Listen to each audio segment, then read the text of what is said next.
Finally, the Department of Justice is now investigating the rent prices. And for you landlords, your days of price gouging are over. Hello, welcome back to my channel. Thank you for stopping by. We're still talking about the topic, why are rent prices so high? Because this has been a debate for so long now, and people are fed up, they are tired, and they cannot pay their rent. But one thing we have to think of, because the feds are not catching up on these people, those apartment complexes who are trying people high rent, they are investigating the process. So at least we should be grateful about that. So today the video that I have for you guys will be people sharing their frustration about the rent prices and how they honestly cannot do this no more. So we as a collective need to come together, devise a plan, and target the U.S. government so they can do something about this. Because if you look at it, the amount of money people are paying for rent is half of what they're making a year. So the American people, think about that. What about those people who's in the lower class? They honestly cannot do it. They cannot do it. Now people are looking for roommate in my area. If you don't have a roommate or 2-3 people putting money in the rent, honestly, there's no way the rent can be paid on time. Not even being paid at all. People are being kicked out from left to right because they cannot pay the rent. So guys, let's check out this video. Please like and subscribe, and I'll see you on the next one. Let me confirm something for you. Rent, it's too damn high. So here's what's up, and here's why. The median asking rent in the U.S. surpassed $2,000 for the first time in May. That's up 15% from a year ago, and 30 to almost 50% in some cities. This next stat makes me ill, but the median rent in Manhattan just went up to over $4,000 a month at a time when landlords require a gross income of 3 times the rent. That's a lot of cutting back on avocado toast. So what exactly is going on? Number 1, city dwellers like me that left to live with family early in the pandemic are now back and they're looking for places on their own.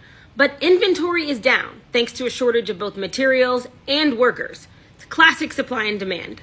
Number 2, the housing boom of 2021. It priced out a lot of people and now more are forced to rent. Number 3, landlords are now raising the rent significantly following the freezes of the last 2 years.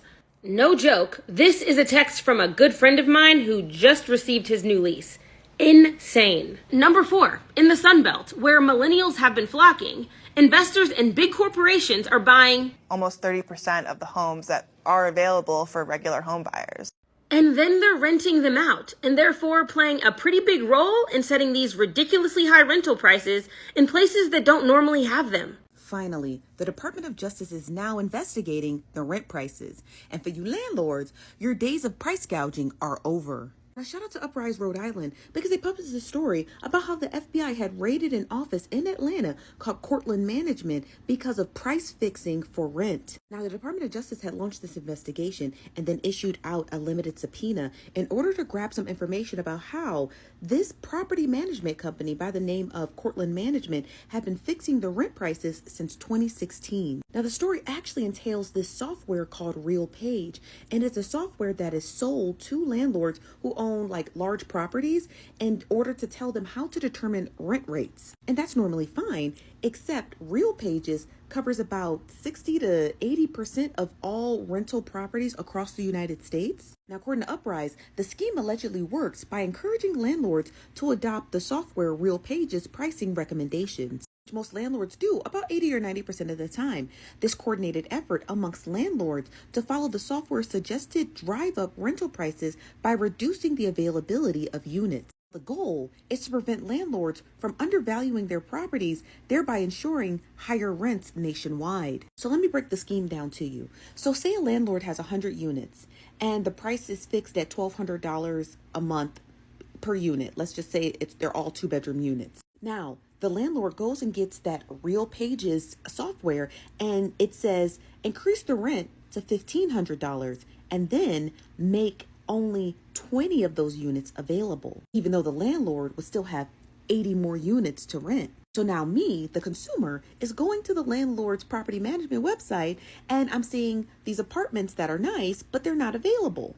So then I rent but 19 other people rent. Now, the landlord is making $1,500 a unit for only the 20 units he had available. And then he can slowly start opening up more units at that fixed rate. And now, let's say another landlord who owned a property next to my landlord. He sees those rates and then he does the same. There you have an inflation of rent vis-a-vis a domino effect. Now, the reason why the Department of Justice was so interested in this Real Pages software is because that although rent prices were surging in 2016, they were noticing that there was an increased vacancy rate. So they were noticing that there were a lot more available apartments for what landlords were charging, which doesn't make any sense because if you have more vacancies, i.e., the rent should be coming down. So why was the rent increasing about 80% since 2016? Because of Real Pages. Now, the investigation started off as a civil probe, and now it's starting to look criminal.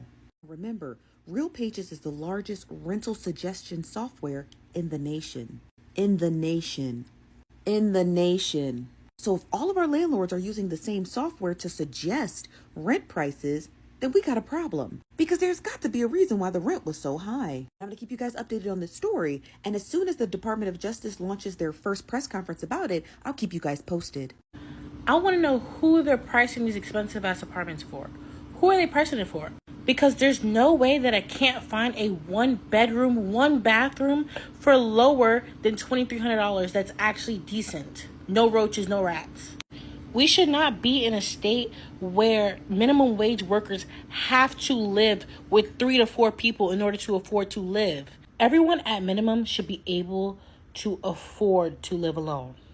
Period. Is it just me, or are all the affordable apartments scams? And the rest of them are over $2K, no matter where you look in LA. I work on the west side, so I need to be close. I hate driving. And then I was like, well, let me just see what it looks like prices, what they look like in the valley, because my family's there. Why is a 500 square foot studio in Van Nuys $1,900? $2,300. I feel like landlords think we all work in tech. I feel like I'm going crazy trying to find an affordable apartment. I live in the smallest apartment possible, which is why I pay I still think it's high rent. I pay $16.75.